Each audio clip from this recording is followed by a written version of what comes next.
Okay mga boss, magandang umaga. Mayroon tayong ginagawa, Nissan Terra. Okay mga bossing, ang issue ng Nissan Terra niya, mahina na ang response ng buga ng hangin. Okay, so na-check natin, yung cabin filter lang naman ang nakita naming may issue sa ngayon, no? Pero sinilip na rin natin ng pang-endoscopy natin, may konti na ring dumi yung ating evaporator, pero sa sunod na lang natin ipapapull out, no? Dahil tetestingin lang muna nung mayari dahil nung nakita niya na wala tong ating cabin filter, o nung tinanggal natin yung ating cabin filter, kinabit natin yung bago, lumakas na yung response ng hangin. So mga bossing, baka meron lang ganyang problema sa inyo. Ang nangyayari sa kanya kasi 1, 2, 3 niya, so hindi na niya maramdaman yung response ng buga ng hangin. Siyempre kasama yung lamig mga boss, dahil nga nandito nakaharang yung ating cabin filter. Okay, so sa pinakang saksyon na ng ating blower motor, andito ang blower motor natin mga boss eh. So ayan na, so madumi naman talaga rin. So papalinis ko muna to, papa-sprayan muna natin ng hangin, tapos papa-vacuum bago natin ikabit yung panibagong cabin filter, no? Tapos yun na, yung ating evaporator. So pwede rin nating silipin ulit para makita natin kung gaano kadumi yung ating evaporator. Okay, so Nissan Terra to mga bossing.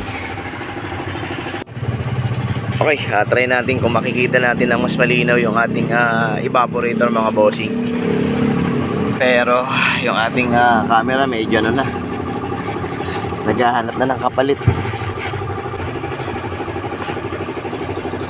Ayan mga boss, oh. Hindi na siya ganong kalinis, no? Pero pwede pa naman, no?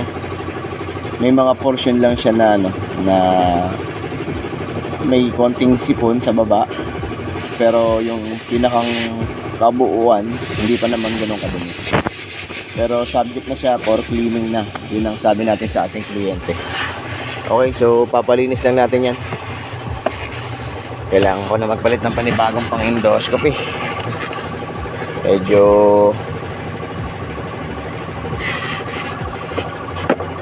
palitin na.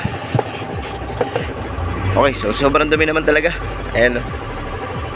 Kaya pagbunot namin, natuwa agad yung ating na lumakas, no? O kaya yan muna ang target natin. Okay, pinapatanggal natin yung pinakampan. Papalinis natin yung pinakang condenser natin mga bossing. Dahil may nakikita ako ng mga dahon-dahon. So papalinis natin yan.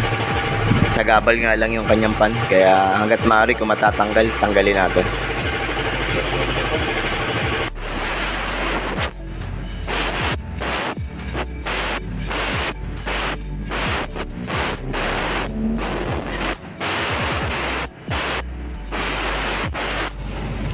Mga bossing, kaya gusto nating ipa-pull out yung ating condenser sana, no? Kasi yun yung mga nakikita nating dumi doon sa ating loob nung pagitan ng ating radiator sa condenser. So yan yung mga dahilan pagkatanghali na medyo tumatabang din lamig, no? Bukod dun sa kaso niya na cabin filter, ito rin, itong condenser na madumi. So dapat dito talaga ma-pull out lahat, no?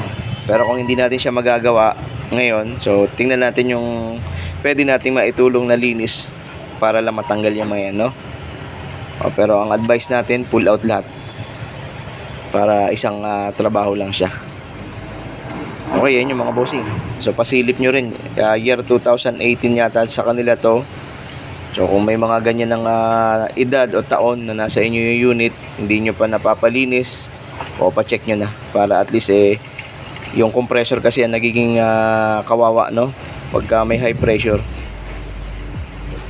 Sige, so patry lang namin mga bossing matanggal yung mga pwede nating mahugot dito.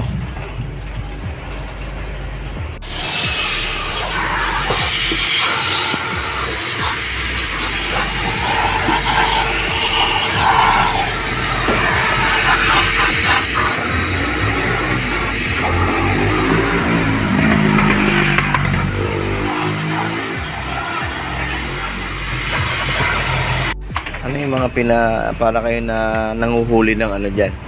Ano ba yan? Ano mahuli natin dito?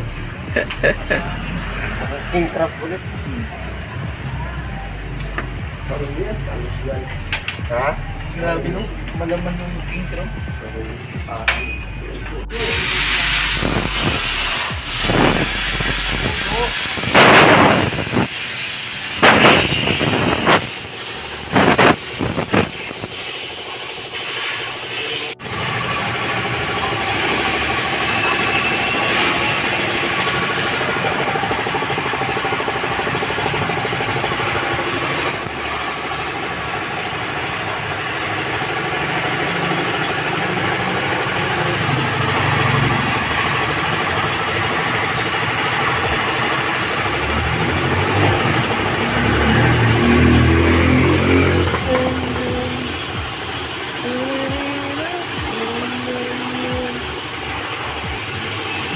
Okay, mga bossing, ito na.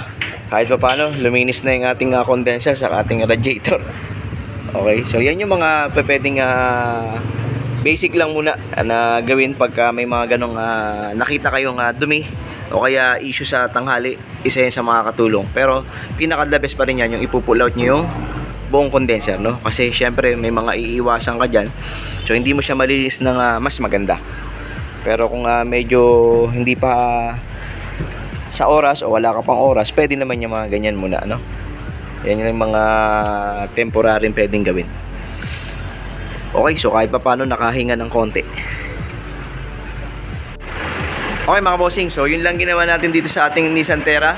Nagpalit tayo ng cabin filter, tsaka linis tayo ng condenser sa kayo radiator natin, no? So yun lang, mahina ang buga ng hangin kaya hindi ganun kalamig. Okay, o hindi nagre-response na magandang lamig. Okay, tingnan natin yung nakuhang temperature sa loob. Nasulitan natin lahat yan. Okay, start lang na ito. Ayun na, mga nasa 8 na, 9.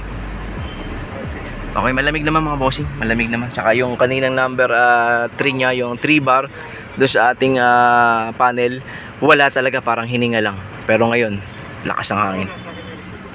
Okay, ayun lang mga bossing. Kung meron kayong mga ganong problema, mahina ang buga ng hangin, pacheck nyo lang yung cabin filter, palinis nyo rin yung condenser para mas manumbalik muna yung dating lamig, no? Okay.